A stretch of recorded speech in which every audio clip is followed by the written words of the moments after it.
महाराष्ट्रातील फलटण येथे डॉक्टर संपदाताई मुंडे यांनी आत्महत्या केली व आत्महत्या करत असताना त्यांनी त्यांच्या हातावर या प्रकारे त्यांच्या दोषींचे नाव त्यात लिहिलेले आहे। त्याच्यामुळे त्यांनी लिहिलेलं आहे की PSI बदने यांनी त्यांच्यावर अत्याचार केला। त्याच्यानंतर BJPशी संबंधित एका नेत्याच्या PAचा सुद्धा त्याच्यामध्ये सहभाग होता। याच्या अत्याचाराला कंटाळून तिने आत्महत्या केलेली आहे।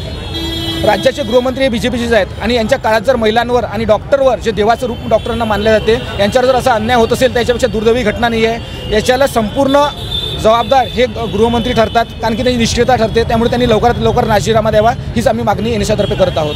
ते पूर्ण नाही झालेच येणाऱ्या काळात जे डिसेंबर महिन्यात की नोव्हेंबर महिन्यात आपल्या नागपूरला अधिवेशन होणार आहे त्याच्यावर मोठा मोर्चा नेण्यात येणार आहे। आमचं आम्ही डायरेक्ट डिक्लेअर नाही करत, परंतु त्याच्यावर आम्ही राबवणार आहोत। महाराष्ट्रातील सातारा जिल्ह्यातील फलटण येथे घडलेली घटना संपदाताई मुंडे यांच्यावर 2 निष्पाप यांनी अत्याचार केलेला आहे। त्यांना न्याय मिळाला पाहिजे संपदाताईंना। आणि गृहमंत्री पण BJPचे आहे। गृहमंत्र्यांनी एक तर मुख्यमंत्रीपद सांभाळावं नाही तर गृहमंत्रीपद सांभाळावं नाही, त्यांनी अन्यथा राजीनामा द्यावा। या गोष्टीचा दोन्ही पदाचा तरी राजीनामा दिलाच पाहिजे त्यांनी।